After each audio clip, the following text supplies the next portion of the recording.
But video request. Today's topic is, are parents too overbearing or overprotective? It's one or the other, so I'll probably just do both. Now I apologize, my next video is going to be a bit crappy. My camera tripod broke, so we can't use the awesome green screen, but we'll make do with what's available. Now the first thing I'd say is that I don't think that there's any clear universal sort of answer, because I think it depends a ton on the kid and on the parent. If the parent really sucks, then ideally interaction should be very minimal and protecting them is more interaction, right? If the parent is stupid and immoral, then they should not protect the kid at all. And if the kid is really stupid and immoral, then they probably need more overbearing parents, right? So I don't think there's any universal answer. Now, thinking back to my days, I think the issue was more that parents were irrational than over or underbearing, because they would be deeply protective in instances where there's little to no risk, and then unprotective in areas where there's very high risk. Alright, so I'll give you an example. Like growing up, if when you were a kid you watched porn on the internet, that was a huge deal, right? That was like the equivalent of if you beat your little sister half to death. It was a really big thing. And I have a really hard time believing that anyone was traumatized by doing this. And on the other hand, when you looked at violence, I felt like that we're exposed to way too much violence. When I was 13, we were watching Braveheart with I was watching it with two other kids. One was 12 and the girl was 10, and they're like hacking limbs off and stuff, and like the girl was literally crying and screaming and like having nightmares, and the guy couldn't watch it either. I'd have to tell them okay, this scene's gonna be violent, cover your eyes and stuff, right? So things that clearly are extremely mentally distressing to children, we don't really protect them from that at all. And I'd say one of the most distressing things to kids is school.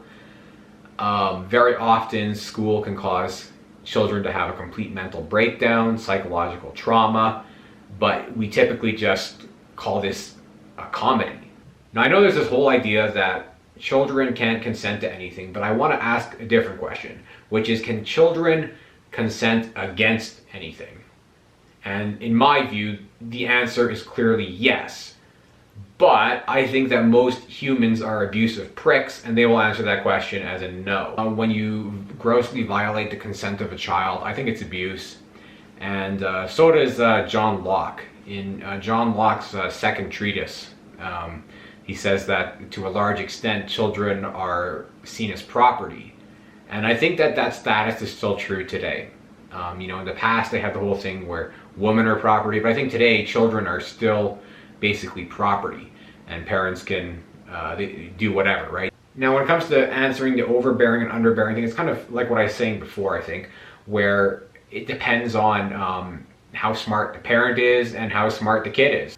This raises a really big problem though, which is that most parents don't have any sort of accurate perception of their own intelligence. They probably just take an IQ test and they're like, oh, mine's higher than my kids, therefore everything they say is completely wrong and everything I say is completely right. Quoting an actual parent who is a lawyer, a family lawyer, she tells me, logic is for children. She says, my children are logical all the time. Should we listen to children because they're logical? And I told her, yes, of course. Like, we're actually debating this, But this is the thing, when it comes to anyone in law or government, they are unreasonable to the point that they don't even consider logic to be a mechanism by which you can think by. To a large extent, I think what children need to be protected from is parents themselves. I think parents themselves are very likely to be one of the largest sources of abuse and trauma. Now think about the concept of a blind date for a minute here. It's a really bad idea.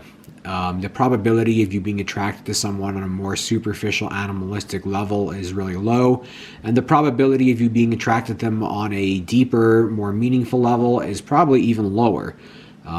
If you're just randomly making friends or relationships with people, it's probably not going to work out all that well, right?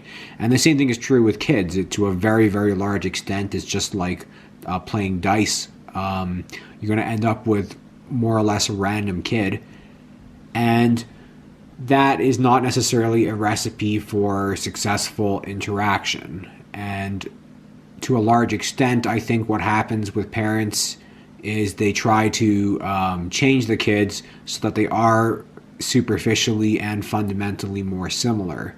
The best way to know that you shouldn't listen to somebody's advice on raising kids, I think, is when they have these sort of like universal ways of raising kids.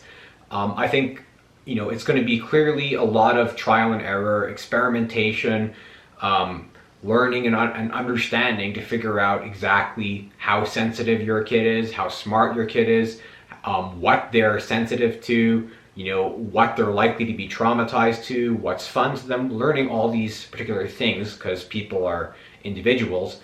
And I think that that's all there is to it. You have to commit to rationality, you have to commit to evidence and learn and understand about your kids and then respond in accordance to that.